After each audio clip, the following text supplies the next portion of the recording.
Which one or more teams are responsible for material cost? कौन कौन सी team, एक या एक से ज्यादा? एक टीम। कौन सी?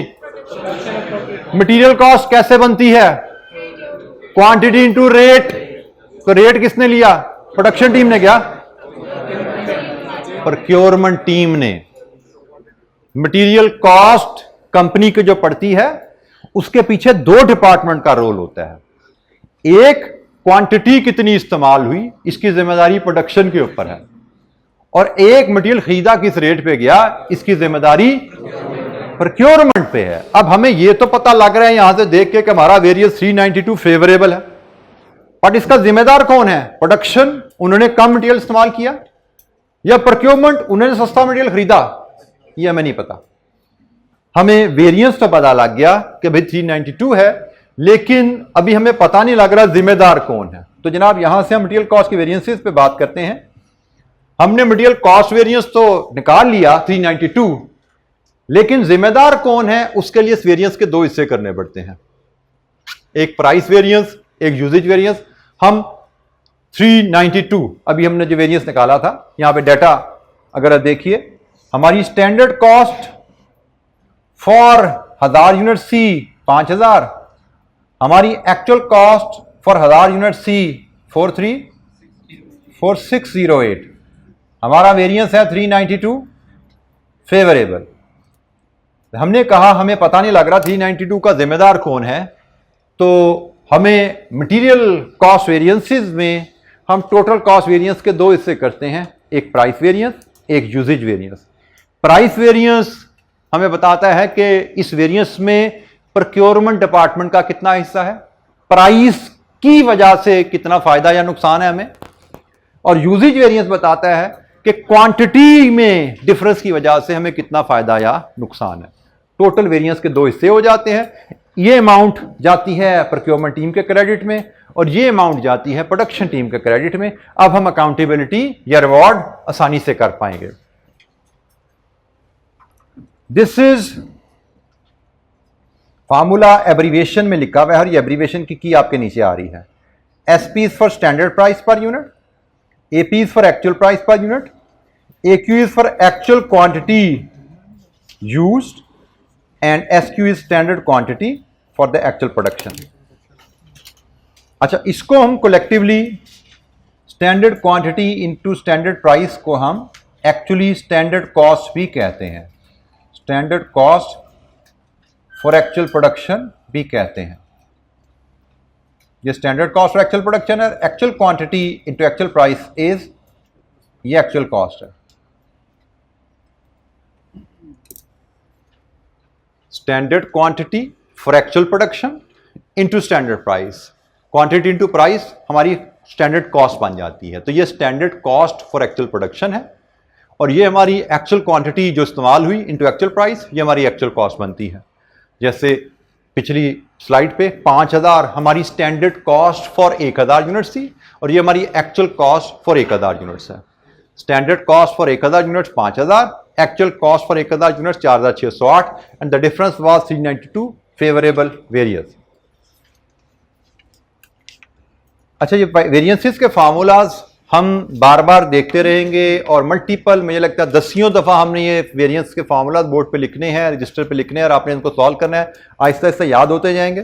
फिलहाल हम एक इलस्ट्रेशन पे आते हैं, और उसकी मदद से इन फार्मूलाज को आपके सामने मैं एक बार लिखूंगा दोबारा, और फिर इनको सॉल्व भी करता हूं। तो हम सबसे पहले इलस्ट्रेशन 1 पे आते हैं। अब हम वेरिएंस एनालिसिस के चैप्टर पे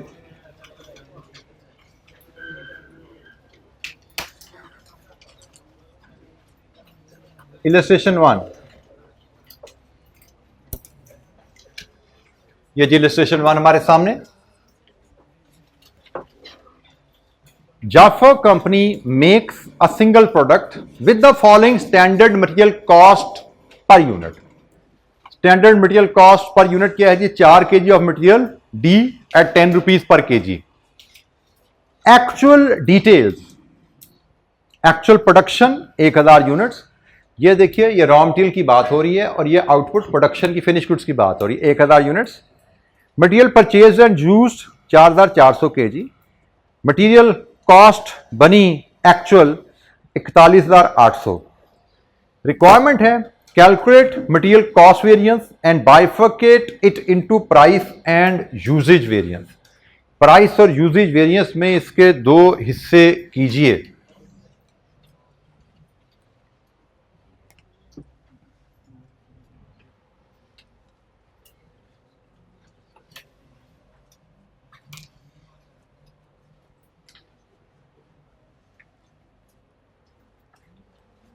अच्छा जी, हमने मटेरियल कॉस्ट वेरिएंस पहले कैलकुलेट करनी है। तो कॉस्ट वेरिएंस का फॉर्मूला वैसे तो आपके पास लिखा हुआ था, material cost variance is equal to standard quantity into standard price minus actual quantity into actual price. अच्छा, यहां पे एक और बात ध्यान में रखिएगा, आप दिस माइनस दिस करो या दिस माइनस दिस करो, इससे कोई फर्क नहीं पड़ेगा। आप वैल्यू नंबर 1 में से 2 माइनस कर दो या 2 में से 1 माइनस कर दो, कोई फर्क नहीं पड़ेगा, क्योंकि हमने वेरिएंसेस के फार्मूला में पॉजिटिव नेगेटिव साइन नहीं लगाना होता। फर्क तो था 100 में से 80 माइनस करो या 80 में से 100 माइनस करो, आंसर बदल जाता है ना। एक जगह 20 है, एक जगह -20 है, वो आंसर बदल रहा है तब जब आप प्लस माइनस साइन लगा रहे हो। लेकिन अगर मैंने साइन नहीं लगाना, मैंने डिफरेंस लेना है, तो 100 और 80 का डिफरेंस 20। 100 माइनस 80 करूं या 80 माइनस 100 करूं, डिफरेंस इज 20। तो हम डिफरेंस ले रहे हैं, वेरिएंस, ये माइनस का साइन हम डिफरेंस के लिए लगाते हैं, ठीक है। तो वेरिएंस के साइन में कभी भी पॉजिटिव नेगेटिव आंसर नहीं निकलता, फिर डिफरेंस दिया जाता है और फिर फेवरेबल या एडवर्स का साइन लगाया जाता है। पॉजिटिव नेगेटिव का साइन नहीं होता, फेवरेबल एडवर्स का साइन होता है। ये मेरे पास फार्मूला है, मैं इसको ऐसे लेकर चलना चाहूं ऐसे भी चल सकता हूं। मैं इसको alternatively standard cost for actual production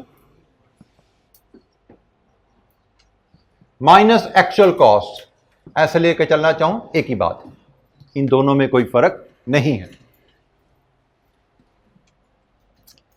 अच्छा चलिए, मैं पहले इसके लिहाज से इसको डिस्कस करता हूं। स्टैंडर्ड क्वांटिटी की पे देखिए, स्टैंडर्ड क्वांटिटी से क्या मुराद है, फार्मूला की पे जाइए। इस फार्मूला में स्टैंडर्ड क्वांटिटी एसक्यू से क्या मुराद है, standard quantity use for actual production. तो मेरी एक्चुअल प्रोडक्शन क्या है और स्टैंडर्ड क्वांटिटी पर यूनिट क्या है, मेरी standard quantity for actual production मैं अगर एसक्यू यहां पे बनाऊं वर्किंग के थ्रू 4 kg इंटू 1000 यूनिट्स, ये 4000 kg, this is my standard quantity. Standard quantity is 4000 kg into standard price, KGs हैं तो प्राइस पर केजी चाहिए 10।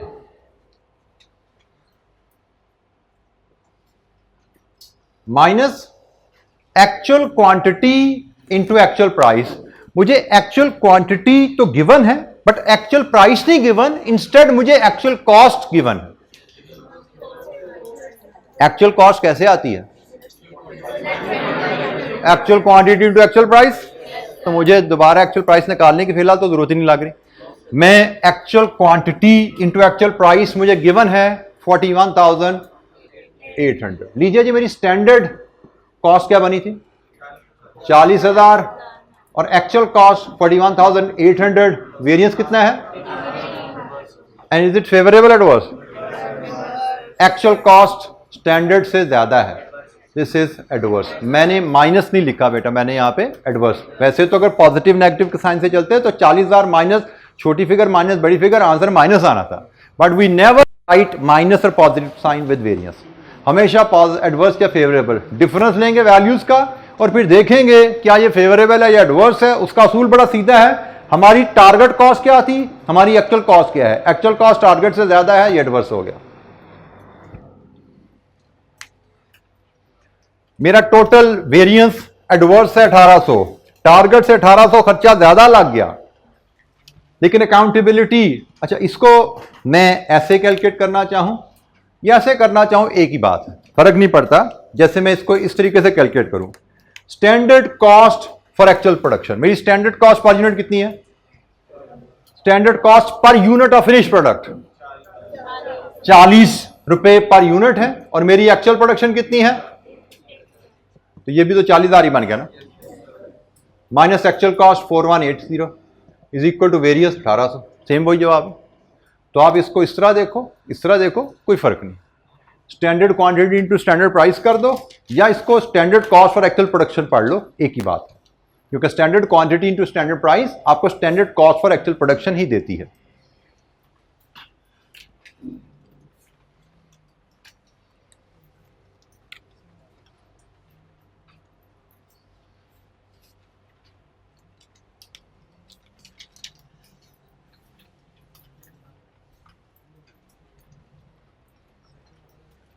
अच्छा जी, हमें कहा गया है कि इसको बाइफर्केट कीजिए प्राइस और यूजेज वेरिएंस में। मटेरियल प्राइस वेरिएंस का फार्मूला होता है, जैसे फार्मूला में ही आपको नजर आ गया प्राइस वेरिएंस, प्राइस का डिफरेंस लेना है, तो भाई प्राइस का डिफरेंस लेना है, actual price minus standard price कर दो। अब यहां पे फिर तवज्जो ला दूं, एक्चुअल माइनस स्टैंडर्ड करो, स्टैंडर्ड माइनस एक्चुअल करो, कोई फर्क नहीं पड़ता, सेम बात है। तो प्राइस का डिफरेंस लो, इसको एक्चुअल क्वांटिटी से मल्टीप्लाई कर दो, ये आपका प्राइस वेरिएंस का फार्मूला है। प्राइस वेरिएंस कैलकुलेट करते हैं जी। हमारी स्टैंडर्ड प्राइस मटेरियल की 10 है, एक्चुअल क्वांटिटी मटेरियल की 4400 है। एक्चुअल प्राइस मुझे यहां पे तो गिवन नहीं है, लेकिन अब मुझे निकालनी पड़ेगी, अब मुझे निकालनी पड़ेगी एक्चुअल प्राइस, और एक्चुअल प्राइस मेरी रहेगी actual cost divided with actual quantity. क्या जी एक्चुअल प्राइस 9.5, लीजिए जी 9.5 यहां फीड करें, वेरिएंस कैलकुलेट करें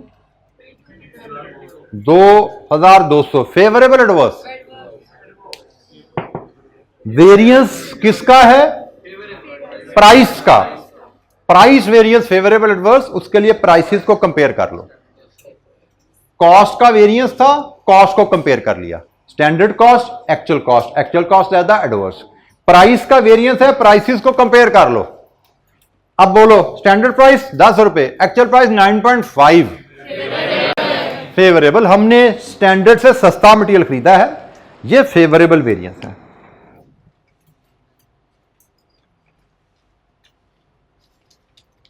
टोटल वेरिएंस 1800 एडवर्स आ रहा था, हमें लगा कि भाई बड़ा गड़बड़ होगी, शायद दोनों डिपार्टमेंट में गड़बड़ हुई या एक में हुई, देखने के लिए हमने इसको प्राइस वेरिएंस देखा तो प्राइस वेरिएंस तो फेवरेबल निकला। इसका मतलब प्रोक्योरमेंट डिपार्टमेंट ने तो मटेरियल सस्ता खरीदा है, उनको टारगेट दिया था 10 रुपए का, उन्हें तो 9.5 पे खरीद लिया। इसका मतलब सारी गड़बड़ जो की है वो प्रोडक्शन ने की है।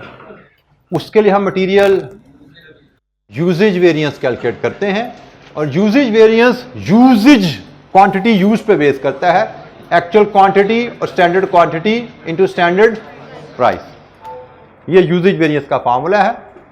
एक्चुअल क्वांटिटी कितनी इस्तेमाल हुई 4400, standard quantity for actual production ये हमने कैलकुलेट की हुई है, standard quantity for actual production 4000 इस्तेमाल होनी चाहिए थी, और स्टैंडर्ड प्राइस 10 रुपए, वेरिएंस 4000, फेवरेबल एडवर्स, क्वांटिटी को देख के फैसला करेंगे, ये यूजेज वेरिएंस है ना, तो यूजेज वेरिएंस के लिए क्वांटिटी को देखिए, एक्चुअल क्वांटिटी कितनी इस्तेमाल हुई और स्टैंडर्ड के हिसाब से कितनी होनी चाहिए थी, हमने स्टैंडर्ड से ज्यादा इस्तेमाल कर लिया। प्रोडक्शन टीम ने 4000 की जगह 4400 केजी इस्तेमाल किया, अच्छा हुआ बुरा हुआ, बुरा हुआ, this is adverse. Plus minus sign नहीं लगेगा भाई, प्राइस वेरिएंस है, प्राइसेस को देख के फैसला कर लो, हमने स्टैंडर्ड से डेविएट किया, स्टैंडर्ड से डेविएट करना अदारे के फायदे में है या नुकसान में है, स्टैंडर्ड से डेविएट किया, स्टैंडर्ड से डेविएट करना अदारे के फायदे में है या नुकसान में है। तो जनाब यहां पे प्राइस वेरिएंस फेवरेबल था, यूजेज वेरिएंस एडवर्स है, इन दोनों को टोटल करके देखोगे it will be the same. ये टोटल वेरिएंस के दो हिस्से हुए हैं, एडवर्स 4000, 2200 फेवरेबल, नेट हुआ 1800 एडवर्स, नेट 1800 एडवर्स। हमने बेसिकली प्राइस कॉस्ट वेरिएंस के दो हिस्से किए हैं, प्राइस एंड यूजेज, एक हिस्सा ये है और एक हिस्सा ये है, इन दोनों को सम करोगे इससे मैच होगा। मटेरियल कॉस्ट वेरिएंस, उसका ब्रेकअप प्राइस एंड यूजेज में टोटल वेरिएंस कैलकुलेट करना हमें बताता नहीं है कि किस डिपार्टमेंट की जिम्मेदारी है, जब तक हम उसको प्राइस और यूजेज में स्प्लिट ना करें।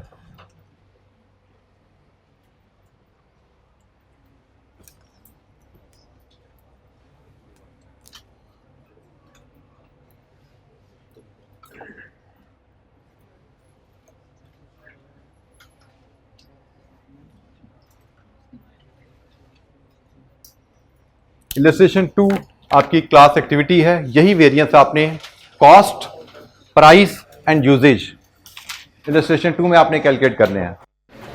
और बेटा असूल याद रखिए, फार्मूला किताब खोलिए, किताब से फार्मूला अपने रजिस्टर पे लिखिए और फिर उसके मुताबिक वैल्यूज फीड कीजिए। हमेशा वेरिएंसेस आप सवाल ऐसे ही हल करेंगे, फार्मूला लिख के फिर वैल्यू फीड करेंगे ताकि फार्मूलाज आपको याद होते जाए आहिस्ता आहिस्ता। सो 3 फार्मूलाज अपने सामने लिखिए और उन तीनों में वैल्यूज फीड कीजिए।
बंद नहीं होता यहां से, इसकी तार खींचो बेटा, वो बटन वो ऑफ होगा वहां से। ये बटन लटका नहीं हुआ, स्पीकर के साथ बटन लटक रहा है बेटा, नजर आ रहा है यहां से।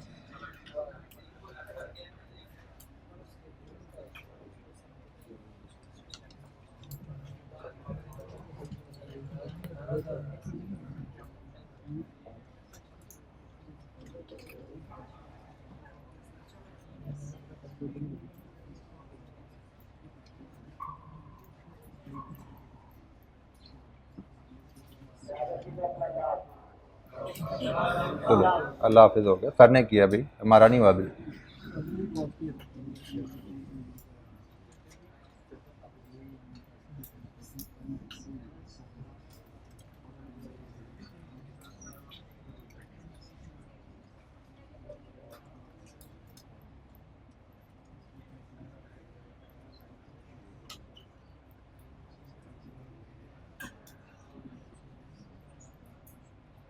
ये कैलकुलेशन आपके सामने फैक्टर मैंने बना दिए हैं, सॉल्व आप खुद कर सकते हैं, देख लीजिए यहां से।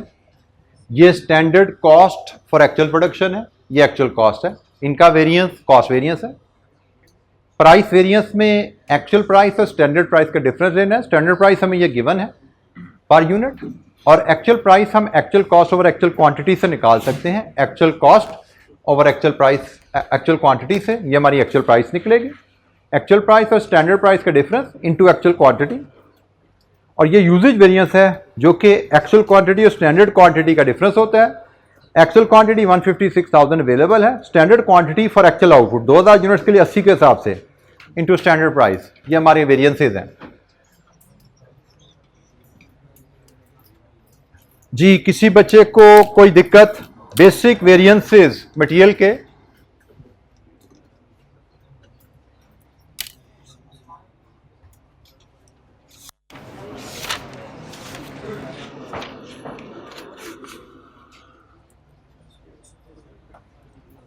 कॉस्ट वेरिएंस आपका आएगा 11,200 फेवरेबल, प्राइस वेरिएंस आपका आएगा 31,200 एडवर्स, और यूजेज वेरिएंस आपका 42,400 फेवरेबल।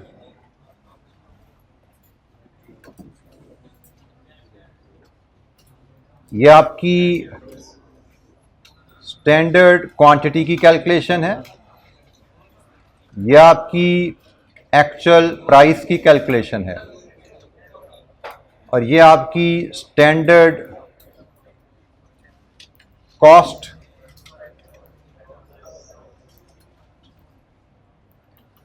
फॉर एक्चुअल प्रोडक्शन है।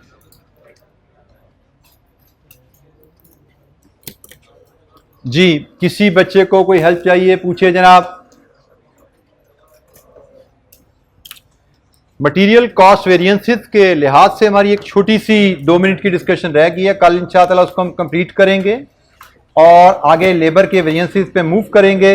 इलस्ट्रेशन 3 भी आपकी होम असाइनमेंट है, इलस्ट्रेशन 3 भी आपकी होम असाइनमेंट है। कल हम इलस्ट्रेशन 4 में एक नई बात सीखेंगे और इसके बाद हम आगे लेबर कॉस्ट वेरिएंसेस पे मूव कर जाएंगे, ठीक है जी। अच्छा जी, हमारी डिस्कशन कल हमने शुरू की थी स्टैंडर्ड कॉस्टिंग पे के एरिया पे कंप्लीट करने के बाद वेरिएंस एनालिसिस पे, और वेरिएंस एनालिसिस से पहले हमने थोड़ा सा बजटिंग के कॉन्सेप्ट को भी सीखा था। बजटिंग के कॉन्सेप्ट में जो टर्म्स हमने डिस्कस की थी वो थी फिक्स्ड बजट, फ्लेक्स्ड बजट, और उसके बाद वेरिएंस एनालिसिस। और वेरिएंस एनालिसिस में कल हमने मटेरियल कॉस्ट वेरिएंसेस पे बात की थी। तो एनी क्वेश्चन, कल के लेक्चर से कोई सवाल, मटेरियल कॉस्ट वेरिएंस कैलकुलेट करना, उसकी bifurcation to price and usage variance, ये हमने सीखा था। और फिक्स्ड बजट और फ्लेक्स बजट का डिफरेंस कौन बताएगा? फिक्स बजट क्या है, फ्लेक्स बजट क्या है, फिक्स बजट कब बनता है, फ्लेक्स बजट कब बनता है, डिफरेंस क्या है? ये 2-3 सवाल हैं, इन पे कौन जवाब देगा? जी फिक्स बजट, चलें, फिक्स बजट कब बनता है? पहला सवाल। साल के स्टार्ट होने से भी पहले। बजट नॉर्मली पीरियड शुरू होने से भी पहले बन जाता है, ठीक है।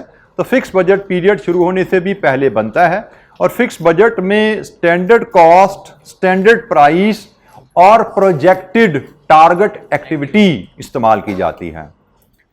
इसके बाद flexible budget, flexed budget, not flexible budget, flexed budget कब बनता है? After the end of the period. और फिक्स्ड बजट और फ्लेक्स्ड बजट में डिफरेंस क्या होता है, कौन बताएगा? एक बच्चा बताएगा, एक बच्चा हाथ खड़ा करके। जी बेटा।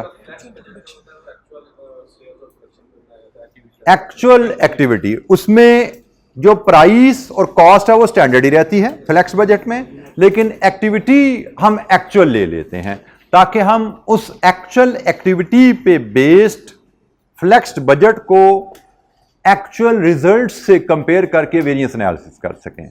तो वेरिएंस एनालिसिस जो होता है बेसिकली वो एक्चुअल कॉस्ट का फ्लेक्स्ड बजट, जो कि होता है standard cost for actual production, ठीक है। ये फर्क होता है, दोबारा सुन लीजिए।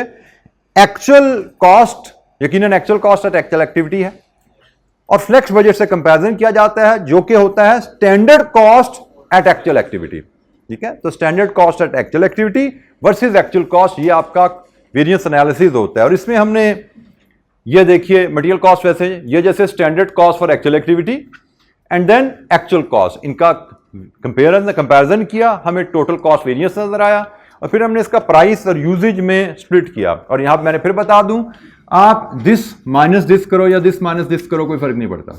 आपको पता होना चाहिए ये मेरा एक्चुअल खर्चा है, ये मेरा स्टैंडर्ड खर्चा है। एक्चुअल खर्चा स्टैंडर्ड से कम है, this is favourable, similarly standard price minus actual price लिखो या actual price minus standard price लिखो, फार्मूला में फर्क नहीं पड़ता। आपको पता होना चाहिए अगर मेरी एक्चुअल प्राइस स्टैंडर्ड से ज्यादा है तो ये एडवर्स वेरिएंस है, एक्चुअल प्राइस स्टैंडर्ड से कम है तो ये फेवरेबल वेरिएंस है। Similarly standard quantity minus actual करो या एक्चुअल माइनस स्टैंडर्ड करो, कोई फर्क नहीं पड़ता। फर्क आपको सिर्फ ये पता होना चाहिए भाई एक्चुअल क्वांटिटी यूज जो की मैंने वो अगर ज्यादा है स्टैंडर्ड से तो एडवर्स, अगर एक्चुअल क्वांटिटी स्टैंडर्ड से कम है तो फेवरेबल। जी एनी क्वेश्चन? हमने मटेरियल कॉस्ट वेरिएंसेस और उसकी bifurcation into price and usage इस पे कल बात की थी। प्राइस वेरिएंस के जिम्मेदार प्रोक्योरमेंट वाले हैं और यूजेज वेरिएंस के जिम्मेदार प्रोडक्शन वाले हैं। फिलहाल इतना ही सीखा हमने। जी एनी क्वेश्चन? अच्छा जी, मटेरियल वेरिएंसेस में एक एडिशनल एस्पेक्ट थोड़ा सा रह गया है, आखिरी बात इलस्ट्रेशन 4 में उसको सीखते हैं बिफोर मूविंग फॉरवर्ड। इलस्ट्रेशन 4 में एक नई चीज थोड़ी सी रह गई है, उसको डिस्कस करते हैं। यह है जी इलस्ट्रेशन 4 हमारे सामने। रिक्वायरमेंट है calculate material price and usage variance. इसमें टोटल वेरिएंस हमें कैलकुलेट करने को नहीं कहा गया, प्राइस एंड यूजेज वेरिएंस कहा गया है। Amin company uses a single product alpha, makes a single product alpha with the following standard material cost per unit. Material standard cost card per unit of product, इसमें सिर्फ material का data दिया गया है। 5 kg material 3 रुपए पर KG के हिसाब से 15 रुपए, यह standard material cost per unit हमें गिवन है। Actual output 10,000, actual material purchase 70,000 at a cost of 1,96,000, actual material use 60,000। Calculate price variance and usage variance. अच्छा, इसमें अब चैलेंज क्या आया? प्राइस वेरिएंस यूजेज वेरिएंस का फार्मूला अगर मैं सामने लेके आऊं आपके, then we highlight the challenge यहां पे जो आने वाला है। हम बात कर रहे हैं इलस्ट्रेशन नंबर 4 की। Price variance, actual price, standard price into actual quantity, और usage variance, actual quantity standard quantity into standard price. ये जी हमारे पास फॉर्मूला है। चलें हम वैल्यूज फीड करना शुरू करते हैं। एक्चुअल प्राइस, एक्चुअल प्राइस के लिए मैं बनाता हूं जी यहां पे से वर्किंग 1। एक्चुअल प्राइस मुझे क्वेश्चन में गिवन नहीं है लेकिन मैं आसानी से निकाल सकता हूं। Actual cost divided with actual quantity purchased. Actual price मेरी ₹2.8 पर केजी है, so actual price 2.8 minus standard price 3, actual quantity. अब यहां पे क्वेश्चन मार्क आ जाता है बेटा कि एक्चुअल क्वांटिटी हमारे पास दो हैं, एक परचेज है और एक यूज है। अच्छा, यहां पे when it comes to usage variance, तो यूजेज वेरिएंस में एक्चुअल क्वांटिटी यूज्ड ही ली जाती है, कितना मटेरियल यूज हुआ यहां पे कोई क्वेश्चन नहीं है। बट प्राइस वेरिएंस में यहां पे क्वेश्चन मार्क आ जाता है कि यहां पे मैं एक्चुअल क्वांटिटी परचेज लूं या एक्चुअल क्वांटिटी यूज लूं, यहां पे क्वेश्चन मार्क है इधर। ठीक है, तो इस क्वेश्चन मार्क को मैं बाद में देखता हूं, पहले मैं इसका हल जरा मामला खत्म कर दूं। एक्चुअल क्वांटिटी यूज, ये इसमें कोई क्वेश्चन है ही नहीं भाई दूसरा, क्योंकि यह यूजेज वेरिएंस है ना, ये तो यूज पे बेस करेगा, इसमें कोई दूसरा क्वेश्चन नहीं है। तो एक्चुअल क्वांटिटी यूज कितनी हुई गिवन है क्वेश्चन में 60,000। Standard quantity for actual production, यहां पे स्टैंडर्ड क्वांटिटी से मुराद होता है for actual production, actual unit जो बनाए हैं उनके लिए हमें क्वांटिटी इस्तेमाल करनी चाहिए कितनी थी। तो हमारी क्वांटिटी है 5 kg per unit into 10,000 units, it is 50,000 kg. So standard quantity 50,000 kg और standard price पर kg 3। यहां पे ख्याल रखना है प्राइस पर केजी हमने मटेरियल की लेनी है भाई, ये नहीं उठा लेनी गलती से। ये standard cost per unit of finish good है। एक फिनिश गुड यूनिट बनाने में कितने रुपए का मटेरियल इस्तेमाल होता है, ये वो है। मुझे मटेरियल के मैं यूनिट्स केजीज ले रहा हूं, मैं प्राइस भी केजीज की चाहिए। सो 3 स्टैंडर्ड प्राइस इज 3, तो वेरिएंस कितना आया? It is ₹30,000। Favourable adverse? Adverse. Standard के मुताबिक मुझे 10,000 यूनिट बनाने में 50,000 केजी रॉ मटेरियल इस्तेमाल करना था, मैंने 60,000 इस्तेमाल कर लिया। This is adverse. तो यूजेज वेरिएंस में तो कोई टेंशन नहीं है, वो तो क्वांटिटी यूज पे हल हो गया। इधर क्वेश्चन मार्क मैंने लगा दिया कि भाई यहां पे आपका क्वेश्चन मार्क है, तो भाई क्वेश्चन मार्क ही है ये क्वेश्चन। बेसिकली इसका आंसर एक क्वेश्चन पे डिपेंडेंट है। प्राइस वेरिएंस के बारे में ख्याल रखो, प्राइस वेरिएंस क्वांटिटी यूज पे भी कैलकुलेट किया जा सकता है, प्राइस वेरिएंस क्वांटिटी परचेज पे भी कैलकुलेट किया जा सकता है। इसमें तो मैंने कहा ना ये तो कहानी खत्म है, ये तो यूजेज है, यूज पे ही निकलेगा। इस पे दोनों तरीकों से कैलकुलेट किया जा सकता है। अब ये किस तरीके से कैलकुलेट करने हैं ये डिपेंड किस पे करेगा, ये इन टर्न डिपेंड करेगा कंपनी की पॉलिसी के ऊपर। कंपनी की इन्वेंट्री वैल्यूएशन पॉलिसी पे डिपेंड करेगा। Price variance can be calculated actual quantity purchase और क्वांटिटी यूज्ड, डिपेंड करेगा on inventory valuation policy of company. Company की इन्वेंट्री वैल्यूएशन पॉलिसी क्या है, इस पे डिपेंड करेगा हमने क्वांटिटी परचेज पे वेरिएंस लेने हैं या क्वांटिटी यूज पे वेरिएंस लेने हैं, प्राइस वेरिएंस। अच्छा, अगर आपको याद हो तो मैंने आपको स्टैंडर्ड कॉस्टिंग के तारुफ में बताया था, जो कंपनी स्टैंडर्ड कॉस्टिंग फॉलो करती है वो इन्वेंट्री वैल्यूएशन के लिए स्टैंडर्ड कॉस्ट यूज करती है। बिल्कुल ठीक है जी, स्टैंडर्ड कॉस्टिंग में हमने यही पढ़ा कि भाई जो कंपनी स्टैंडर्ड कॉस्टिंग को फॉलो करेगी वो इन्वेंट्री वैल्यूएशन के लिए स्टैंडर्ड कॉस्ट को यूज करती है। तो भाई अगर अच्छा, लेकिन बात का क्वेश्चन में इसके अगेंस्ट भी बात लिखी होती है, ये तो हमने पता भाई नॉर्म तो यही है, नॉर्मली होता है ऐसा ही है, लेकिन क्वेश्चन कह देता है, क्वेश्चन बताता है कि कंपनी स्टैंडर्ड कॉस्टिंग तो फॉलो करती है लेकिन इन्वेंट्री वैल्यूएशन एक्चुअल कॉस्ट पे करती है। Question can say that. अगर तो क्वेश्चन साइलेंट है ना तो मुझे पता है स्टैंडर्ड कॉस्टिंग फॉलो करने वाली कंपनी स्टैंडर्ड कॉस्टिंग में इन्वेंट्री वैल्यूएशन करती है, लेकिन क्वेश्चन बात का साइलेंट नहीं होता, एक उल्टी स्टेटमेंट लिख देता है कि कंपनी स्टैंडर्ड कॉस्टिंग तो फॉलो कर रही है लेकिन इन्वेंट्री वैल्यूएशन एक्चुअल कॉस्ट पे करती है। तो इसका मतलब इन्वेंट्री वैल्यूएशन की दो पॉसिबल पॉलिसीज आ गई, एक कंपनी स्टैंडर्ड कॉस्टिंग पे भी कर सकती है, एक कंपनी एक्चुअल कॉस्ट पे कर सकती है। तो गाइडलाइन यहां से लो, हम प्राइस वेरिएंस क्वांटिटी परचेज पे कैलकुलेट करते हैं अगर company inventory valuation standard cost पे करती है।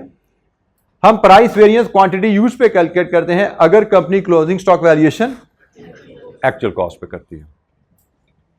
तो हमें जब भी किसी क्वेश्चन में क्वांटिटी परचेज क्वांटिटी यूज्ड दोनों अलग-अलग दी जाएं तो हमें इन्वेंट्री वैल्यूएशन पॉलिसी पे नजर रखनी है।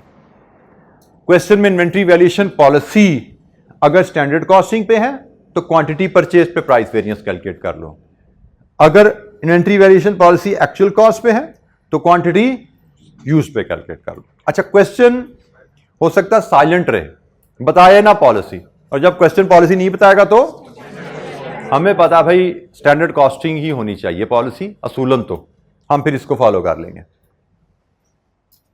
ठीक है, तो अब हमारे केस में क्या क्वेश्चन में इन्वेंट्री वैल्यूएशन पॉलिसी का कोई जिक्र किया, जिक्र नहीं किया, तो फिर हमें क्वांटिटी परचेज पे, हमें हमारे केस में क्वांटिटी परचेज पे फिर प्राइस वेरिएंस मेजर होना चाहिए जो कि है 70,000, 14,000 and this is favourable.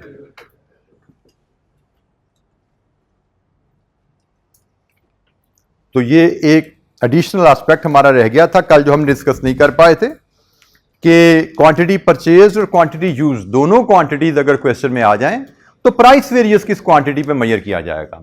I repeat, usage variance पे कोई मसला नहीं है भाई, यूजेज वेरिएंस तो क्वांटिटी यूज पे ही किया जाता है, प्राइस वेरिएंस पे क्वेश्चन मार्क आता है, that can be measured eight quantity purchase और क्वांटिटी यूज्ड। कैसे डिटरमिन करेंगे, इन्वेंट्री वैल्यूएशन पॉलिसी आ गई आपके सामने। अच्छा, एग्जाम में हमें वेरिएंसेस की कैलकुलेशन ही नहीं सिर्फ आती, हमें बाज़ कहा जाता है कि इन वेरिएंस की पॉसिबल कॉजेज भी बताइए, क्योंकि वेरिएंस बेटा हम कैलकुलेट कर किस लिए रहे हैं, अकाउंटेबिलिटी के लिए, कॉस्ट कंट्रोल के लिए।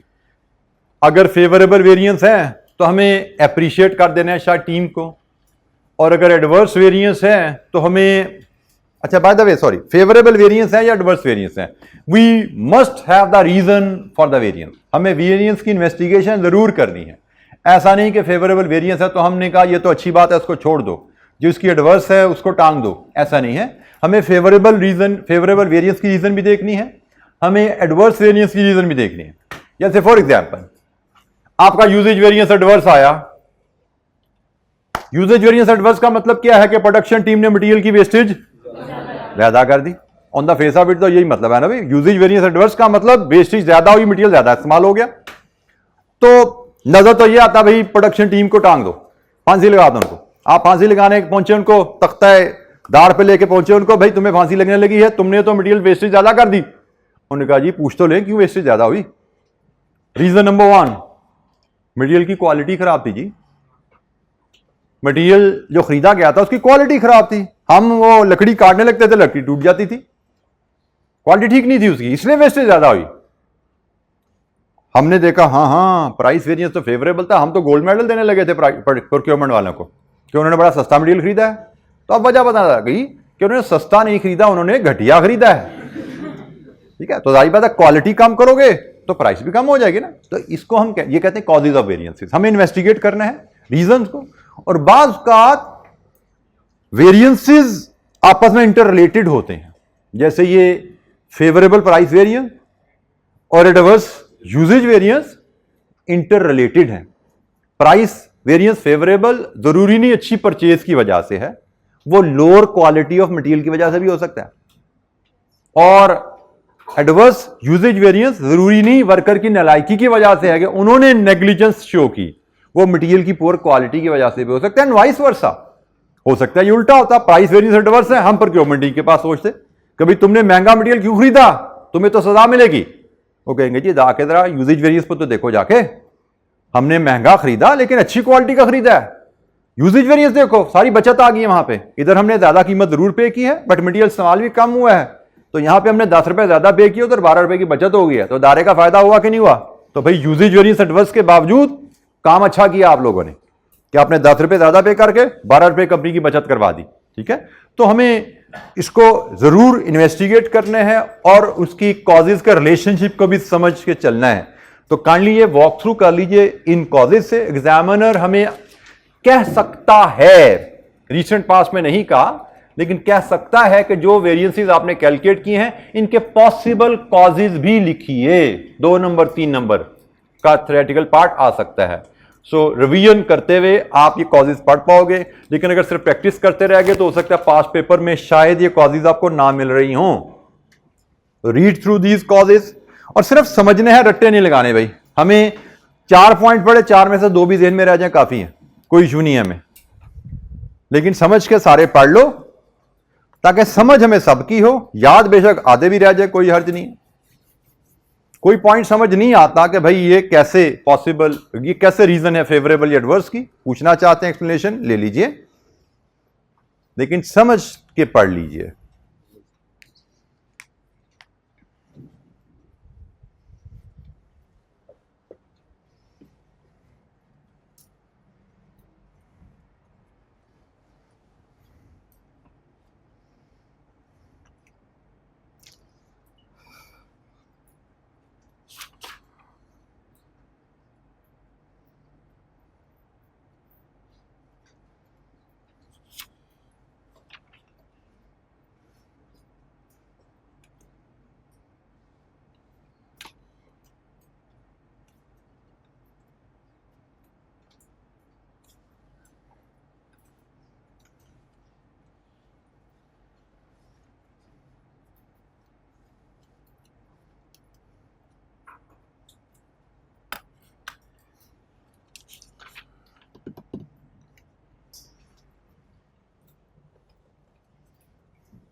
जी, किसी पॉइंट पे कोई एक्सप्लेनेशन चाहिए तो पूछिए जनाब।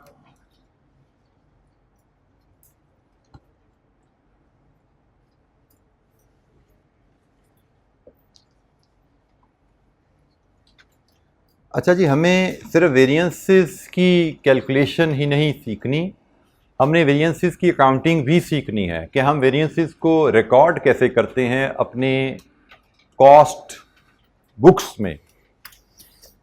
अच्छा, with regard to accounting point फिर मैं आपको तवज्जो दिला दूं जो मैं बार बार रिवीजन प्रैक्टिस में कहता हूं, अकाउंटिंग फॉर वेरिएंसेस शायद आज से 3-4 साल पहले हमारे सिलेबस में नहीं होते थे। ये शायद स्कीम जब बदली है 2021-22 में, तब ये अकाउंटिंग फॉर वेरिएंसेस हमें सिलेबस में डाले गए हैं। और अगर मुझे सही याद है तो पास्ट पेपर में शायद ये एंट्रीज हमें ना मिलें। फिर वही बात, अगर प्रैक्टिस करते रहे तो अकाउंटिंग फॉर वेरिएंसेस भूल जाओगे, डेबिट क्रेडिट भूल जाओगे, इसका कैसे एडजस्टमेंट करते हैं, वेरिएंसेस की अकाउंटिंग कैसे करते हैं, और एग्जाम में आपको 5-7 नंबर की एंट्रीज आ गई तो आप जीरो हो जाओगे। सो रिवीजन और प्रैक्टिस बार बार मैं हाईलाइट करता हूं कि भाई इसमें मिक्सअप नहीं करना, हमेशा रिवीजन साथ लेकर चलनी है। और आखिरी रिवीजन एग्जाम से एक दिन पहले होती है आपकी, मतलब रिवीजन से मराद होता है नोट्स और किताब पढ़ना। एग्जाम से एक दिन पहले आखिरी रिवीजन आपकी होनी चाहिए, प्रैक्टिस नहीं होती एग्जाम से एक दिन पहले। प्रैक्टिस उससे पहले जितनी पेपरों से शुरू होने से पहले जितनी करनी है कर लो, एग्जाम डेज जब शुरू हो गए तब सिर्फ रिवीजन्स चलती हैं, जिसमें आप सिर्फ नोट्स देखते हो, फार्मूला देखते हो, फॉर्मेट्स देखते हो, ठीक है। कंप्रीहेंसिव अपनी कवरेज जो है उसको स्ट्रेंथन करते हो कि पॉइंट आपसे मिस ना हो रहा हो।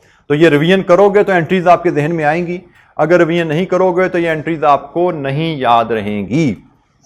अच्छा, ये जर्नल एंट्रीज वेरिएंसेस को रिकॉर्ड कैसे किया जाता है, हमने अभी डिस्कशन में बात की कि प्राइस वेरिएंस की कैलकुलेशन के दो तरीके हैं। प्राइस वेरिएंस क्वांटिटी परचेज पे भी कैलकुलेट किया जा सकता है और प्राइस वेरिएंस क्वांटिटी यूज पे भी कैलकुलेट किया जा सकता है, डिपेंडिंग अपॉन द पॉलिसी, और अकाउंटिंग ट्रीटमेंट भी अकॉर्डिंगली की जाती है। तो हम पहला केस देखते हैं, अगर कंपनी की पॉलिसी है प्राइस वेरिएंस क्वांटिटी परचेज पे कैलकुलेट करना। ये पॉलिसी कब होती है? जब कंपनी की inventory valuation policy standard costing पे है। तो कंपनी ने, हमें क्वेश्चन में कहा गया अगर कंपनी की inventory valuation policy standard costing है तो इसका मतलब company price variance quantity purchase पे कैलकुलेट करता है। तो जनाब, अगर कंपनी की पॉलिसी स्टैंडर्ड कॉस्टिंग पे इन्वेंटरी वैल्यूएशन है, अगर कंपनी की पॉलिसी क्वांटिटी परचेज पे प्राइस वेरिएंस कैलकुलेट करना है, तो हम वेरिएंसेस कैसे रिकॉर्ड करते हैं? अच्छा जी, हम जब मटेरियल परचेज करते हैं, जब मटेरियल हम परचेज करते हैं, डेबिट हमने करना है inventory material, actual quantity purchase into standard price पे।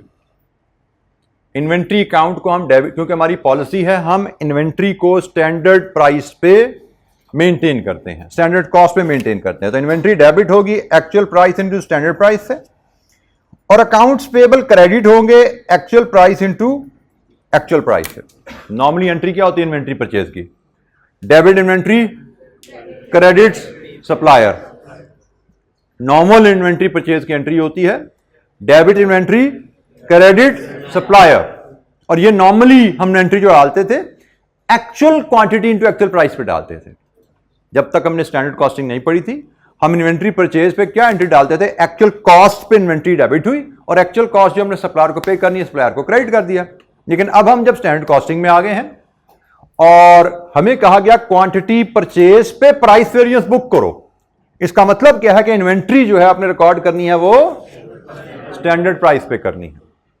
Standard actual quantity into standard price debit होता है, और अकाउंट्स पेबल या क्रेडिटर को actual quantity into actual price credit होता है, क्योंकि सप्लायर तो एक्चुअल प्राइस पे करेंगे ना, सप्लायर को हमने एक्चुअल प्राइस पे करनी है, लेकिन किताबों में इन्वेंट्री हमने स्टैंडर्ड प्राइस पे कैरी करनी है। इन दोनों का डिफरेंस क्या है भाई? Price variance. इस कैलकुलेशन को देखो, इस कैलकुलेशन को देखो, इन दो वैल्यूज का फर्क होता है प्राइस वेरिएंस। मैं यहां से आपको एक और अंदाज से भी देख लो भाई, ये फॉर्मूला बड़ा है ना आपके सामने प्राइस वेरिएंस का, इसको ओपन कर लो जरा, ये प्राइस वेरिएंस का फॉर्मूला है, इसको ओपन करो तो ये बनता है actual quantity purchase into actual price, actual quantity purchase into, देखो जरा, actual quantity purchase into standard price, actual quantity purchase into actual price, इन दोनों का डिफरेंस क्या है? Price variance. तो हमने कहा जी हम जब प्राइस वेरिएंस को क्वांटिटी परचेज पर रिकॉर्ड करते हैं, actual quantity into standard price debit हो जाता है, actual quantity into actual price credit हो जाता है। इन दो वैल्यूज में फर्क रहेगा जो कि कहलाता है प्राइस वेरिएंस। ये दोनों सेम तो नहीं है ना भाई, इनका डिफरेंस है प्राइस वेरिएंस। अगर प्राइस वेरिएंस फेवरेबल है क्रेडिट हो जाएगा, प्राइस वेरिएंस क्रेडिट हो जाएगा फेवरेबल, क्योंकि favourable price variance is income, adverse is expense, तो इनकम क्रेडिट होती है। अगर हमारा प्राइस वेरिएंस फेवरेबल है तो क्रेडिट हो जाएगा, अगर प्राइस वेरिएंस एडवर्स है तो डेबिट हो जाएगा। एंट्री कंप्लीट हो जाएगी हमारी। जैसे इस केस में मैं अगर एंट्री बताऊं, इसकी एंट्री डालूं आपके सामने में, ये प्राइस वेरिएंस हमने कैलकुलेट किया है,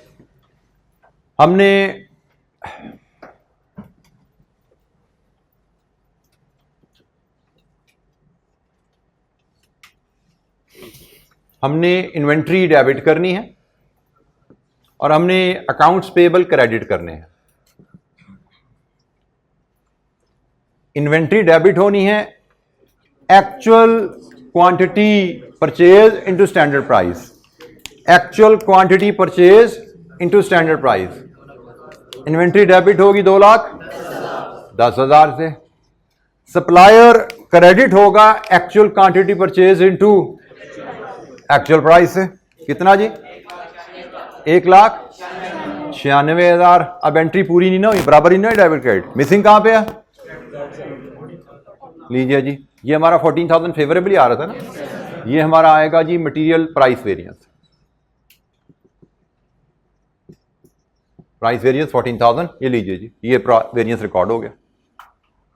वेरिएंस कैलकुलेट भी किया था हमने यहाँ पे और वेरिएंस रिकॉर्ड भी करके देख लिया हमने। ये जो वेरिएंस हमने कैलकुलेट किया था, ऐसे उसकी रिपोर्टिंग करते हैं। इन्वेंट्री डेबिट की जाती है actual quantity purchase into standard price से। सप्लायर को क्रेडिट किया जाता है actual quantity purchase into actual price से। इन दोनों का डिफरेंस प्राइस वेरिएंस होगा। फेवरेबल है तो क्रेडिट, एडवर्स होता तो डेबिट, तभी एंट्री पूरी होगी हमारी। अब हमारी एंट्री 2,10,000, 2,10,000 पूरी होगी।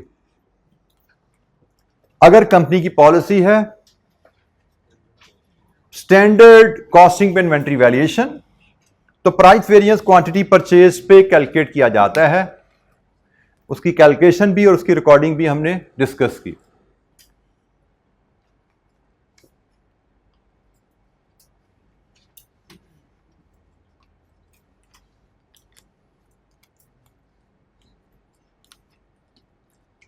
यूजेज वेरिएंस, कंपनी की पॉलिसी प्राइस वेरिएंस के लिए जो मर्जी हो, यूजेज वेरिएंस हमेशा यूज के वक्त रिकॉर्ड किया जाता है। यूजेज वेरिएंस हमेशा यूज के वक्त रिकॉर्ड होगा। अब इस केस में हम प्राइस वेरिएंस रिकॉर्ड कर चुके थे, अब हमने यूजेज वेरिएंस रिकॉर्ड करना है।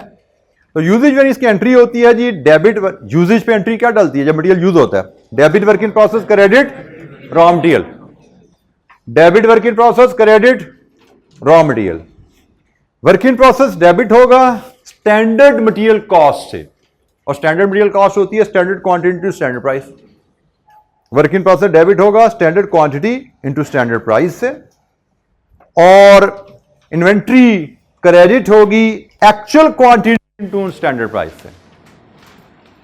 तो जो कीजिएगा, इन्वेंट्री को मैं क्रेडिट एक्चुअल क्वांटिटी से क्यों कर रहा हूं? क्योंकि इन्वेंट्री मेरी डेबिट भी तो एक्चुअल क्वांटिटी से हुई है।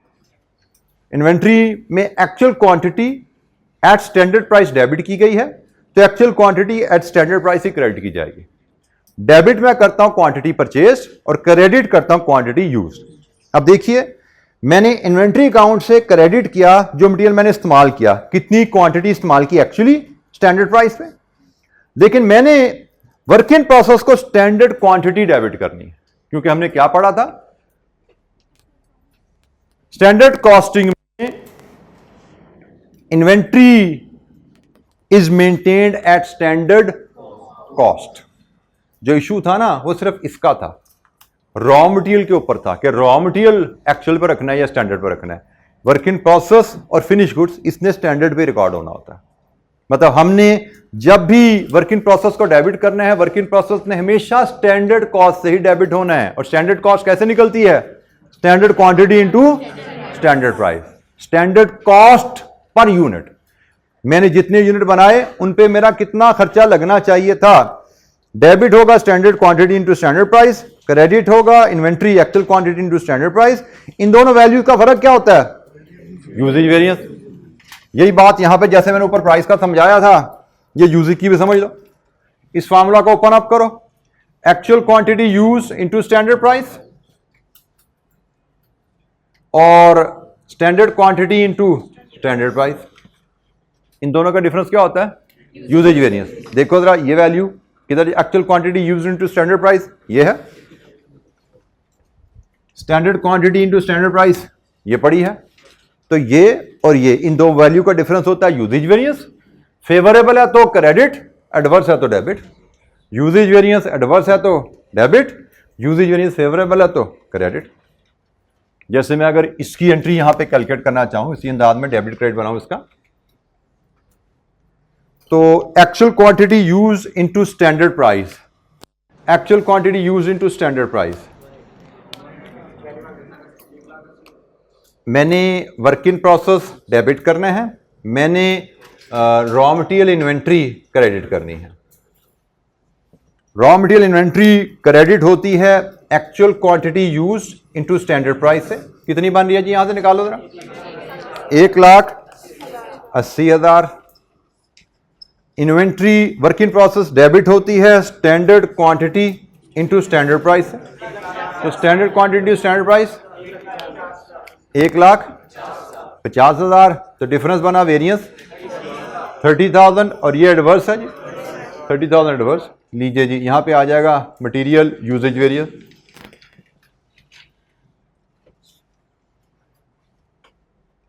प्राइस वेरिएंस की रिकॉर्डिंग, यूजेज वेरिएंस की रिकॉर्डिंग आ गई आपके सामने। ये हमने केस डिस्कस किया। अगर प्राइस वेरिएंस परचेज के वक्त पर क्वांटिटी परचेज पे रिकॉर्ड किया जाए और यूजेज वेरिएंस तो होता ही यूजेज के ऊपर है। प्राइस वेरिएंस क्वांटिटी परचेज पे रिकॉर्ड हुआ, यूजेज वेरिएंस क्वांटिटी यूज पे रिकॉर्ड हुआ। मैंने इलस्ट्रेशन 4 से डाटा लेके एंट्रीज आपके सामने बना दी, एंट्रीज यहां से एक्सप्लेन भी कर दी और इलस्ट्रेशन 4 के डाटा से एंट्रीज आपके सामने प्रेजेंट भी कर दी जी। Any question? मैंने वेरिएंस के फार्मूला को एक और अंदाज में आपके सामने लिखा, इक्वेशन ओपन अप करके। मैंने सिंपली इस इक्वेशन को ओपन अप कर दिया, इससे आपको अकाउंटिंग एंट्रीज समझने में आसानी रहती है। यहां पे भी इसको इक्वेशन को ओपन अप कर दिया, इससे आपको अकाउंटिंग एंट्री समझने में आसानी रहती है। वेरिएंसेस, बाय द वे मैं एक जुमला कहना भूल गया कल आपको, वेरिएंसेस को कैलकुलेट करने के, प्रेजेंट करने के डिफरेंट मेथड्स हैं। आंसर ऑलमोस्ट सबके सेम आते हैं, कोई फर्क नहीं रहेगा, एक्सेप्शन एक आएगी मैं बता दूंगा। डिफरेंट जिसका मेथड फर्क है, डिफरेंट किताबें डिफरेंट मेथड्स को डिस्कस करती हैं। इसी तरह डिफरेंट टीचर्स भी डिफरेंट मेथड्स को डिस्कस करते हैं। मतलब मैं वेरिएंसेस के फार्मूलाज किसी और शेप में पढ़ा रहा हूं, कोई और टीचर ये फार्मूला किसी और शेप में पढ़ा रहा होगा। तो you don't have to get confuse कि कौन सा ठीक है कौन सा गलत है, सारे ठीक है। जैसे मैंने आपको यूजेज वेरिएंस का फार्मूला ये सिखाया, लेकिन हो सकता है किसी किताब में यूजेज वेरिएंस का फार्मूला आपको लिखा ही ऐसे नजर आ रहा हो। मैंने आपको कहा भी इस फार्मूले को ऐसे भी देख सकते हो, लेकिन कुछ किताबों में ये शेप दिखाई नहीं जाएगी, दिखाई ये शेप जाएगी, इसके साथ कोई तीसरी शेप बना दी जाएगी, कोई चौथी शेप बना दी जाएगी। तो there will be different, there can be different shapes, variations of the formula. हमें उससे परेशान नहीं हो जाना।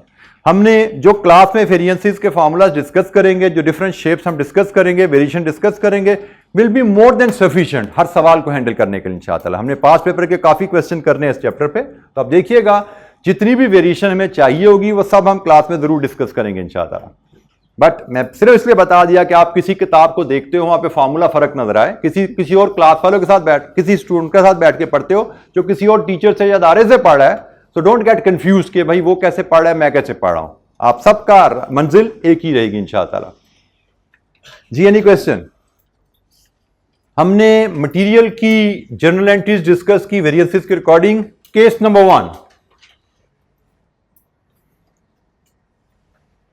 मटेरियल के वेरिएंसेस की recording. Case number 2, case number 2 है जनाब, जब आप प्राइस वेरिएंस को रिकॉर्ड कर रहे हो क्वांटिटी यूज पे, क्योंकि कंपनी की पॉलिसी है रॉ मटेरियल इन्वेंट्री को वैल्यू करना एक्चुअल कॉस्ट पे। अच्छा, यहां पे फिर दोबारा बता रहा हूं, ये जो हमने इन्वेंट्री वैल्यूएशन की बात की थी ना, कि कंपनी की इन्वेंट्री वैल्यूएशन की पॉलिसी क्या है, उस पर डिपेंडेंट है आप वेरिएंस क्वांटिटी यूज पे करो, क्वांटिटी परचेज पे करो।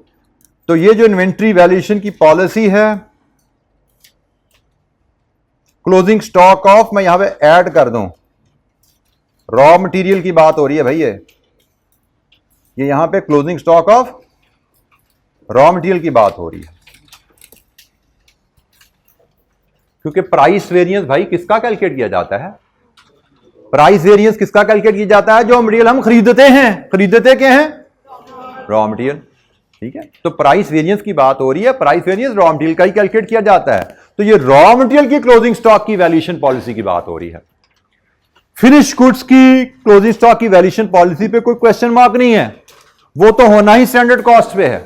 वर्क इन प्रोसेस भी स्टैंडर्ड कॉस्ट पे मेंटेन होना है। सिर्फ रॉ मटेरियल की इन्वेंट्री के ऊपर क्वेश्चन मार्क लग जाता है कभी कभी, कि रॉ मटेरियल की inventory valuation may be on actual और स्टैंडर्ड। ठीक है, प्राइस वेरिएंस हमेशा रॉ मटेरियल का कैलकुलेट किया जाता है। तो ये इन्वेंट्री वैल्यूएशन की पॉलिसी रॉ मटेरियल के रेफरेंस से बात हो रही थी। अच्छा जी, अब हम केस 2 पे बात करने जा रहे थे, जहां पे हमने कहा कंपनी की पॉलिसी है क्वांटिटी परचेज्ड पे प्राइस वेरिएंस कैलकुलेट नहीं करना।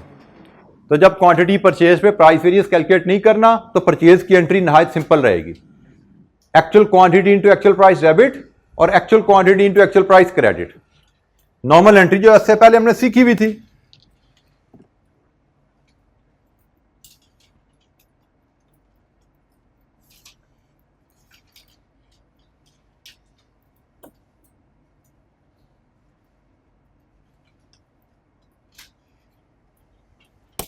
Actual quantity purchase into actual price, inventory actual cost पे आप रिकॉर्ड करेंगे रॉ मटेरियल की, और पेबल तो होता ही एक्चुअल पे है, इसलिए यहां पे वेरिएंस बुक ही नहीं हुआ। अब इस केस में आपका प्राइस वेरिएंस भी और यूजेज वेरिएंस भी दोनों ही रिकॉर्ड होंगे eight the time of issue, क्योंकि आपने प्राइस वेरिएंस भी क्वांटिटी यूज पे रिकॉर्ड करना है, और यूजेज वेरिएंस तो होता ही क्वांटिटी यूज पे है। आपने प्राइस वेरिएंस भी क्वांटिटी यूज पे रिकॉर्ड करना है, तो जब यूज करोगे तभी रिकॉर्डिंग आएगी ना। अच्छा जी, आप एंट्री क्या डलती है? डेबिट होगा work in process standard quantity into standard price से, क्रेडिट होगा raw material inventory actual quantity into actual price से। अब देखो, यहां पे स्टैंडर्ड क्वांटिटी, यहां पे एक्चुअल क्वांटिटी, यहां पे स्टैंडर्ड प्राइस, यहां पे एक्चुअल प्राइस। क्वांटिटी का डिफरेंस यूजेज वेरिएंस, प्राइस का डिफरेंस प्राइस वेरिएंस। तो आप दोनों वेरिएंसेस कैलकुलेट करोगे, जो वेरिएंस एडवर्स होगा वो डेबिट हो जाएगा, जो वेरिएंस फेवरेबल होगा वो क्रेडिट हो जाएगा। आपको प्राइस वेरिएंस भी लेने हैं और यूजेज वेरिएंस भी लेने हैं, दोनों वेरिएंस कैलकुलेट करने हैं और अप्रोप्रिएटली डेबिट क्रेडिट यहां पे पोस्ट कर दोगे।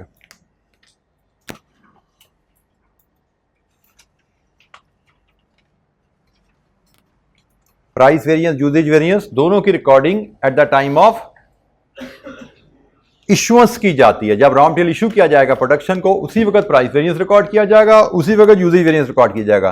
पहले केस में क्या था? Price variance at the time of purchase record हो गया था, usage variance at the time of issue record हुआ था। लेकिन इस केस में at the time of purchase कोई वेरिएंस रिकॉर्ड नहीं होगा, प्राइस वेरिएंस भी और यूजेज वेरिएंस भी दोनों ही at the time of issue record होते हैं। अच्छा, एक इसकी कंप्रीहेंसिव इलस्ट्रेशन हमारे पास है एग्जांपल 5, उससे जरा वॉक थ्रू करते हैं, उसको डिस्कस करते हैं। इसमें दोनों केसेस की एंट्रीज दोबारा हमारे सामने आएंगी।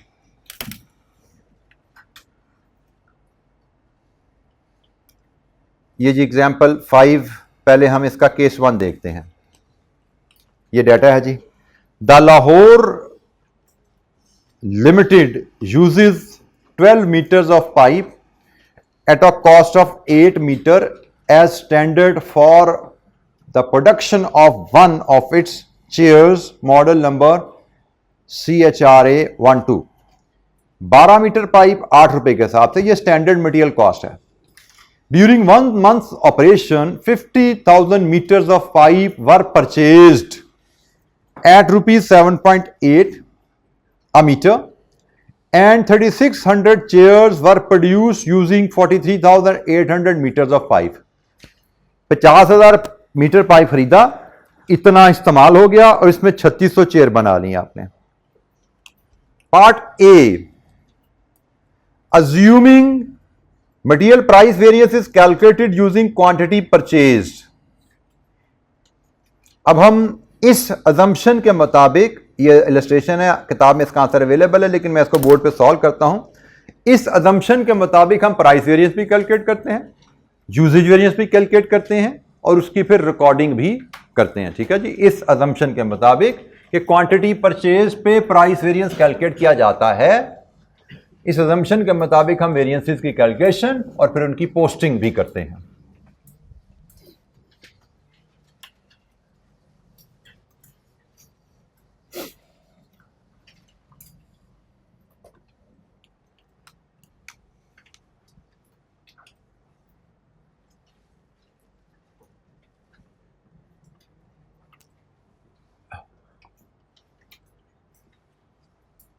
अच्छा जी, प्राइस वेरिएंस का फार्मूला रहेगा इस केस में एक्चुअल प्राइस और स्टैंडर्ड प्राइस का difference multiplied with actual quantity purchase.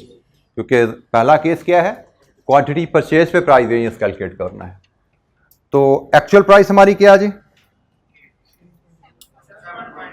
7.8. Actual price is 7.8, standard price is 8, actual quantity purchase is 50,000. So variance is 10,000 and this is favorable.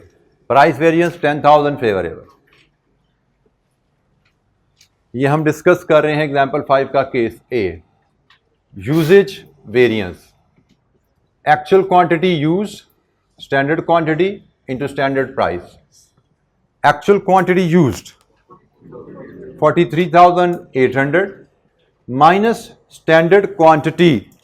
Standard quantity for actual production यहां पे ली जाती है 3600 into 12 metre 43,200. ये हमारी standard quantity है 43,200 और standard price 8. Variance is 4800 and this is actual quantity ज्यादा है, दिस इज एडवर्स. लीजिए जी, ये वेरिएंसेस की कैलकुलेशन होगी. अब हम इनकी रिकॉर्डिंग देखेंगे.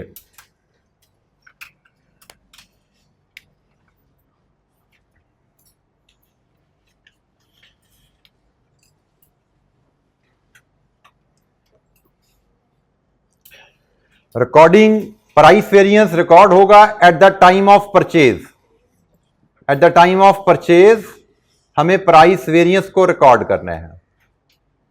Eight the time of purchase entry होती है debit raw material, credit accounts payable. यही है जी. हमने डेबिट करना है रॉ मटेरियल इन्वेंट्री और क्रेडिट करने हैं अकाउंट्स पेबल. हमने जो बात सीखी है कि इन्वेंट्री डेबिट होती है इस केस में, इन्वेंट्री डेबिट होती है actual quantity purchase into standard price से. अकाउंट्स पेबल क्रेडिट होते हैं actual quantity purchase into actual price से. तो जनाब, actual quantity purchased into actual price 50,000 into 7.8 3,90,000 बेटा 50,000 into 7.8 sorry actual quantity into standard price, my mistake. Actual quantity into standard price 4 lakh. Actual quantity into standard price 4 lakh और actual quantity into actual price 3,90,000 और 10,000 का variance है वो यहां पे है और ये हमें पता है फेवरेबल. हमारा मटेरियल प्राइस वेरिएंस फेवरेबल 10,000 हमने कैलकुलेट भी यहां पे ऑलरेडी किया हुआ था. बाय द वे, मैं अगर वेरिएंस कैलकुलेट ना करता मेरी बैलेंसिंग फिगर आ जानी चाहिए. अगर मैं ये यहां पे लिखूं, ये यहां पे लिखूं, ये बैलेंसिंग फिगर भी मैं ले सकता था ऑटोमेटिकली. ठीक है, लेकिन मैंने एक वेरिएंस की कैलकुलेशन की एक्टिविटी भी करवा दी आपको और एंट्री इरादा से दिखा दी। अल्टरनेटिवली जैसे मैंने कहा, ये कैलकुलेट कर दूं, ये कैलकुलेट कर दूं और ये बैलेंसिंग फिगर ऑटोमेटिकली मेरा फेवरेबल आ गया। ऐसे भी मैं एग्जाम में प्रेजेंट कर सकता हूं, क्योंकि इन दो वैल्यूज का डिफरेंस मैंने बताया ना, प्राइस वेरिएंस ही तो है, इन दो का डिफरेंस प्राइस वेरिएंस ही होता है। क्रेडिट आएगा तो favourable. At the time of purchase and at the time of issuance usage variance record होगा। इश्यूएंस के ऊपर वर्क इन प्रोसेस ने डेबिट होने हैं और रॉ मटेरियल इन्वेंट्री ने क्रेडिट होने हैं। वर्क इन प्रोसेस ने डेबिट होने हैं standard quantity into standard price से, और रॉ मटेरियल ने क्रेडिट होना है actual quantity into standard price है। क्योंकि मेरा रॉ मटेरियल स्टैंडर्ड प्राइस पे मेंटेन हो रहा है। ये देखिएगा यहां पे रॉ मटेरियल अकाउंट में मेरा जब डेबिट हुआ था तो स्टैंडर्ड प्राइस ही डेबिट हुई थी ना, तो स्टैंडर्ड प्राइस ही क्रेडिट होगी। जब डेबिट हुई थी, एक्चुअल क्वांटिटी डेबिट हुई थी, तो एक्चुअल क्वांटिटी ही क्रेडिट होगी यहां पे। तो standard quantity into standard price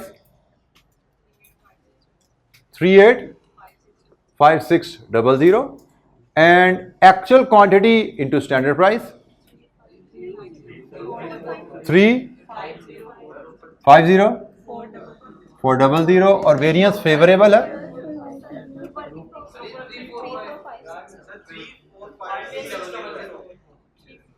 three 45600 आपका वेरिएंस यहां पे एडवर्स आ रहा है। आपका मटेरियल यूजेज वेरिएंस एडवर्स आ रहा है 4800।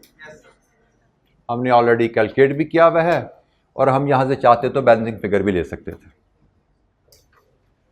कैलकुलेट भी हमने प्रैक्टिस कर लिया, चाहते तो यहां पे इन दो वैल्यूज का डिफरेंस डेबिट एडवर्स। हमने एग्जाम्पल 5 का केस ए वेरिएंसेस कैलकुलेट भी किए और उनकी रिकॉर्डिंग भी देखी।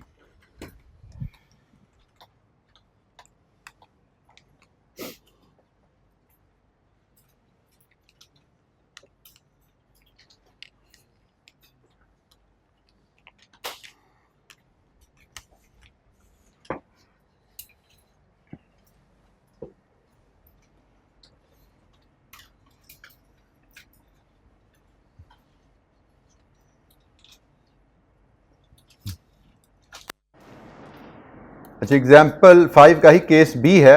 Assuming material price variance calculated using quantity used. Price variance quantity use पे कैलकुलेट किया जाता है। ये उसने दूसरा केस हमारे सामने रखा। जी, पहले केस में कोई इशू है, किसी बच्चे को कोई हेल्प चाहिए, पूछिए। प्राइस वेरिएंस क्वांटिटी परचेज पे कैलकुलेट किया जाए तो हमारी कैलकुलेशन क्या है?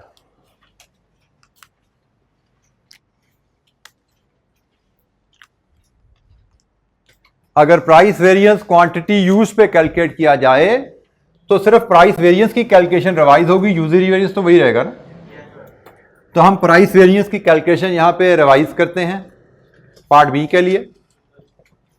Actual price minus standard price और एक्चुअल क्वांटिटी यूज्ड, सिर्फ इसको हम रिवाइज करेंगे। Actual price 7.8, standard price 8, actual quantity used 43,800। तो price variance is 8760 and this is favourable. लीजिए जी, प्राइस वेरिएंस हमारे पास आ गया। ये हमारा प्राइस वेरिएंस है, ये हमारा यूजेज वेरिएंस है। अब इनको हम लेके रिकॉर्डिंग करेंगे, दोनों को eight the time of issuance record करेंगे। दोनों वेरिएंसेस रिकॉर्ड होंगे eight the time of issuance. बल्कि चले हम परचेज की एंट्री भी डाल देते हैं, परचेज की एंट्री भी रिकॉर्ड कर लेते हैं जी। At the time of purchase हमारी क्या रिकॉर्डिंग होगी और at the time of issuance क्या रिकॉर्डिंग होगी। हम at the time of purchase simply debit raw material inventory, credit accounts payable,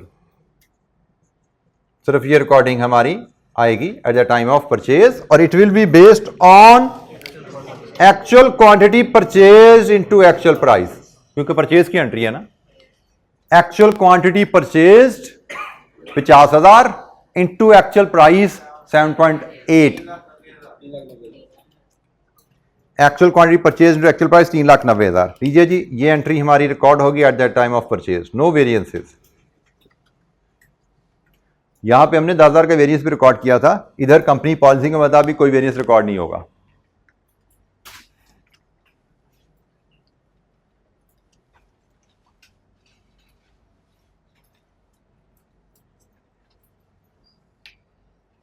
इसके बाद eight the time of issuance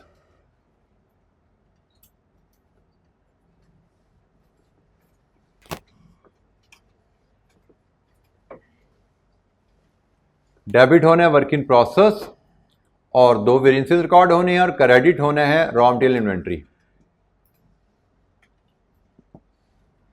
work in process ने डेबिट होना है standard quantity into standard price से, और इन्वेंट्री ने क्रेडिट होना है actual quantity into actual price से। और वेरिएंसेस हमने कैलकुलेट किए हैं। एक प्राइस वेरिएंस फेवरेबल है, मटेरियल प्राइस वेरिएंस फेवरेबल है, और मटेरियल यूजेज वेरिएंस एडवर्स है।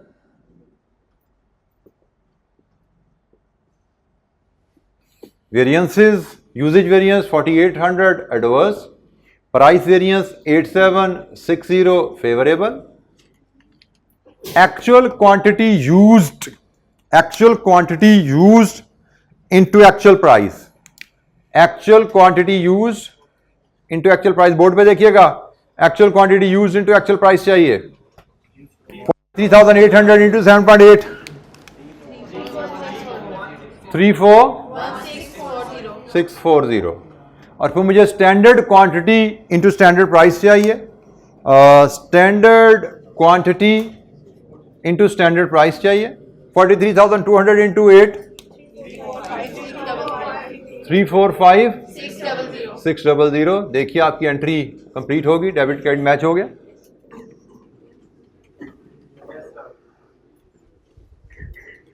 सो प्राइस एंड यूजेज वेरिएंस दोनों को कैलकुलेट और रिकॉर्ड किया गया at the time of issuance. Complete है एंट्री जी? yes,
ये इनकी एंट्री आपके सामने एक सोल्यूशन में भी आ गया, नीट एंड क्लीन। ये एंट्री आपके सामने यहाँ पे आ रही है विद कैलकुलेशन का ब्रेकअप।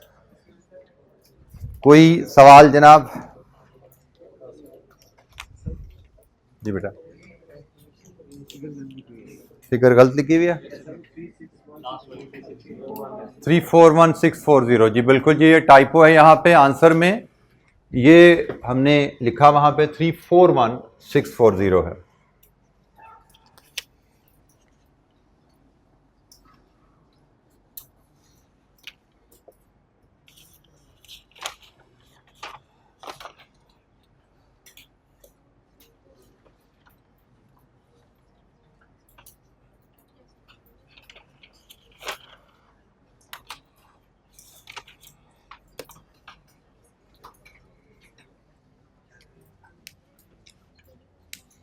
जी, एनी क्वेश्चन?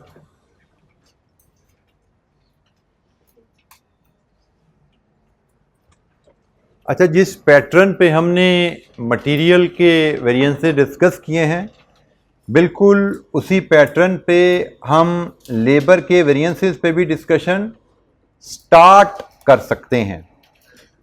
अच्छा, लेबर के वेरिएंसेस के ना बेसिकली मल्टीपल सिनेरियोज हमने पढ़ने हैं। लेबर के वेरिएंसेस के 3 सेट ऑफ फार्मूलाज हम सीखेंगे। मटेरियल का तो एक ही सीखा ना हमने, आगे चले गए हम लेबर के हम 3 सेट ऑफ फार्मूला सीखेंगे वेरिएंसेस की कैलकुलेशन के। सबसे पहला केस बिल्कुल जैसे मटेरियल के वेरिएंसेस सीखे हैं उसी पे बेस करके है। ये हम तब यूज करते हैं ये formulas when there is no idle time. Labour में आपका आइडल टाइम का जिक्र भी आता है ना, तो जब क्वेश्चन में लेबर का आइडल टाइम नहीं है तो हम ये सेट ऑफ फार्मूलाज यूज करते हैं जो बिल्कुल मटेरियल के वेरिएंसेस जाता है। हम टोटल कॉस्ट वेरिएंस कैलकुलेट कर सकते हैं, इसका फिर रेट और एफिशिएंसी में ब्रेकअप बना सकते हैं। जैसे मटेरियल का प्राइस वेरिएंस होता है तो लेबर का रेट वेरिएंस है, जैसे मटेरियल का यूजेज वेरिएंस है तो लेबर का एफिशिएंसी वेरिएंस है। वहां पे एक्चुअल प्राइस होती थी, यहां पे एक्चुअल रेट होगा, वहां पे एक्चुअल क्वांटिटी होती थी, यहां पे एक्चुअल आवर्स होगा। दैट्स इट, इसके अलावा कोई फर्क नहीं है। नेचर बिल्कुल उसी तरह है जैसे हमने बात की थी। जैसे लेबर कॉस्ट वेरिएंस देखना है, standard cost for actual production and actual labour cost.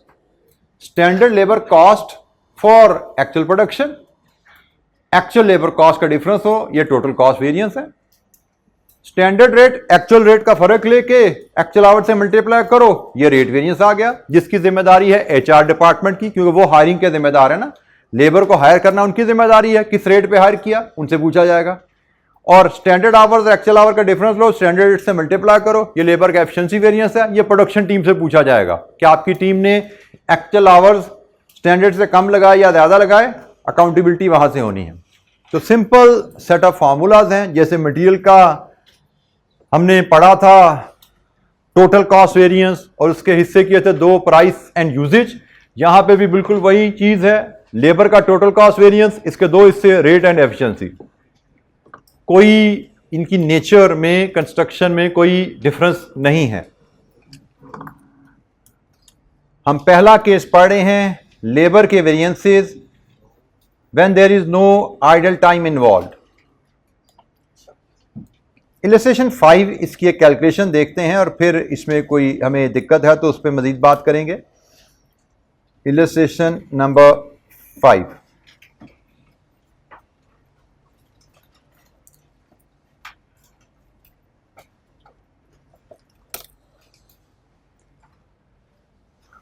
calculate total labor cost variance and sub-analyze into labor rate and labor efficiency variance। मैंने आपको वेरिएंसेस के बारे में कह दिया बेटा कि जब तक आपको वेरिएंसेस के फार्मूलाज अच्छी तरह ज़बर नहीं होते, हमेशा किताब सामने रखिए, जो वेरिएंस कैलकुलेट करना उसका फार्मूला सामने लिखिए, फिर वैल्यूज ढूंढ के क्वेश्चन से फीड करेंगे हम। तो product Z456 has a standard direct labour cost per unit of 1.5 our into 12 per hour 18। ये स्टैंडर्ड आवर पर यूनिट, ये स्टैंडर्ड रेट पर आवर और ये स्टैंडर्ड कॉस्ट पर यूनिट। ठीक हो गया, standard our per unit, standard rate per hour multiply किया तो आगे standard cost per unit of finish good. बिल्कुल जैसे मटेरियल की स्टैंडर्ड क्वांटिटी होती थी, स्टैंडर्ड प्राइस होता था और स्टैंडर्ड कॉस्ट होती थी, बिल्कुल वैसी कहानी है। During a particular month 2000 units of product were manufactured which took 2780 hours to make। Actual hours कितने लगे, एक्चुअल प्रोडक्शन कितनी है, and direct labour cost was, actual labour cost कितनी लगी। Requirement total labour cost variance and sub analyse into rate and efficiency variance. लीजिए जी, हम calculate करते हैं टोटल लेबर कॉस्ट वेरिएंस और इसके 2 हिस्से करते हैं रेट एंड एफिशिएंसी में।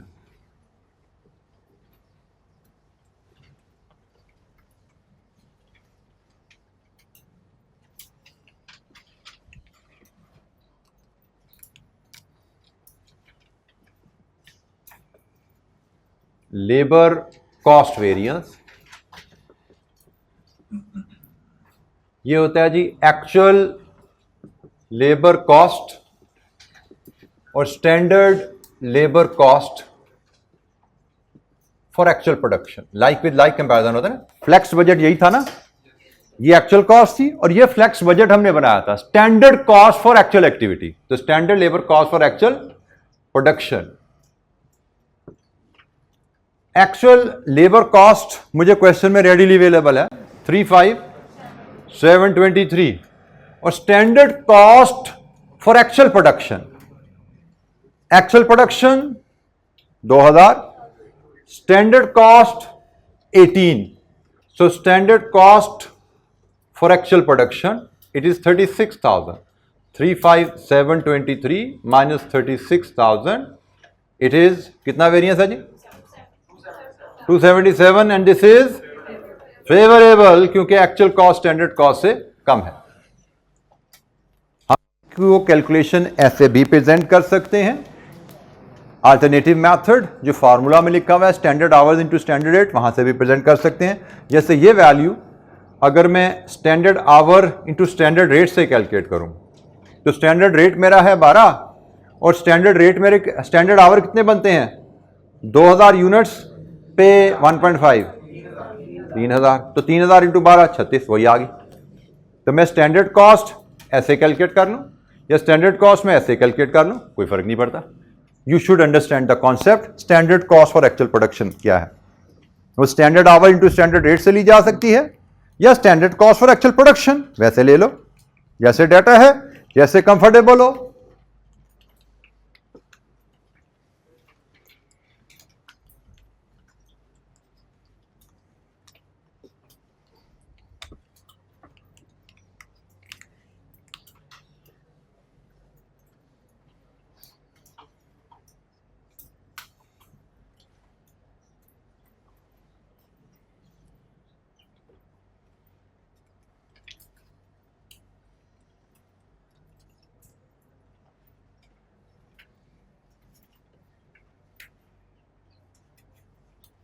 जी, any question?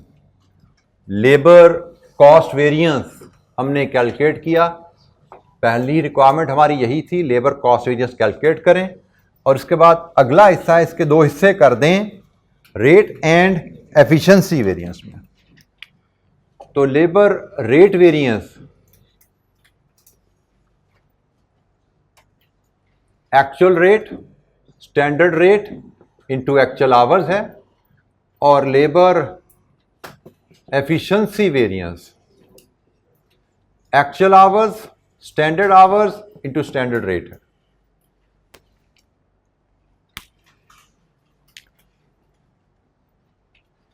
Standard rate per hour मेरा है 12, एक्चुअल आवर्स 2780 है और एक्चुअल रेट मैं यहां पे ही वर्किंग वन में अगर प्रेजेंट करूं तो इट इज 35,723 डिवाइड विद 2780 12.85। ये मेरा एक्चुअल रेट है जी 12.85। यहां से वेरिएंस हमारा 2363 एंड दिस इज एडवर्स क्योंकि एक्चुअल रेट स्टैंडर्ड से ज्यादा है। वेरिएंस का वैल्यू कभी भी पॉजिटिव नेगेटिव में कैलकुलेट नहीं करेंगे, वेरिएंस की आंसर वैल्यू में लिखेंगे और उसके बाद कंपेयर करेंगे। प्राइस वेरिएंस है तो प्राइस को कंपेयर कर लो, कॉस्ट वेरिएंस है तो कॉस्ट को कंपेयर कर लो, एफिशिएंसी वेरिएंस है तो आवर्स को कंपेयर कर लो।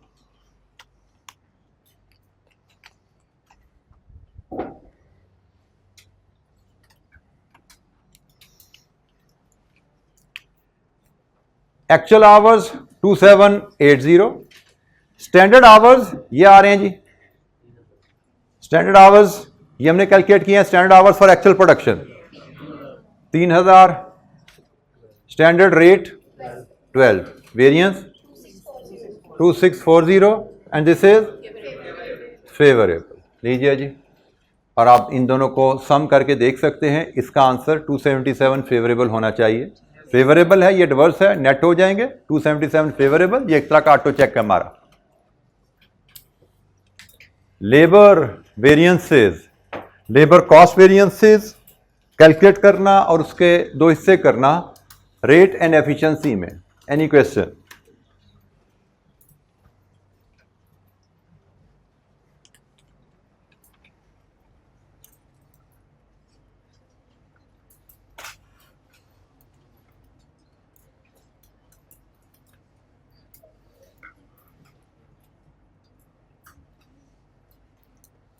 इलस्ट्रेशन 6 आपकी class assignment, direct labour cost variance sub analyse into rate and efficiency.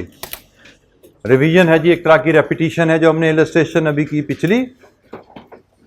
Total cost variance calculate कीजिए, उसकी बाइफर्केशन 2 हिस्से कीजिए, रेट एंड एफिशिएंसी में। कोई बात समझ नहीं आई, पूछना चाहते हैं पूछिए जनाब।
जी, लेबर कॉस्ट वेरिएंस क्या आ रहा है? 9000 फेवरेबल। कोई डिसएग्रीमेंट हो तो पूछेगा। लेबर रेट वेरिएंस क्या आ रहा है? 18,600 फेवरेबल। एफिशिएंसी वेरिएंस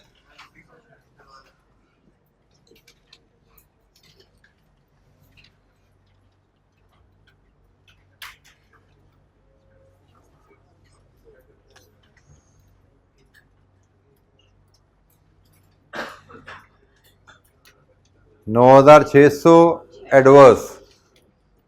आंसर्स आपके सामने हैं, इनको मैच कर लीजिए। कोई दिक्कत किसी आंसर पे पहुंचने में तो पूछिए।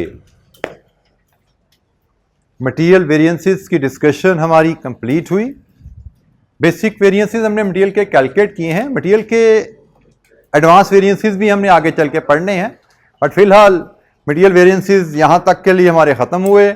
लेबर वेरिएंसेस का हमने एक सेट ऑफ का फार्मूला सीख लिया है। लेबर वेरिएंसेस पे मैंने आपको कहा कि हमारे पास 3 सेट ऑफ फार्मूलाज होने वाले हैं।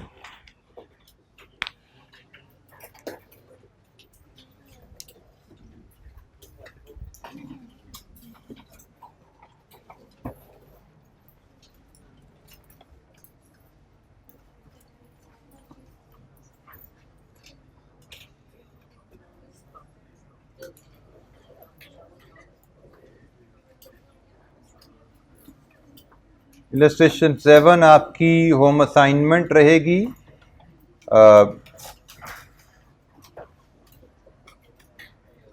इंशाअल्लाह कल हम मिलेंगे तो हम आइडल टाइम के साथ वेरिएंसेस कैलकुलेट करना, उस पर इंशाअल्लाह बात करेंगे। ठीक है जी, थैंक यू वेरी मच। अस्सलाम वालेकुम।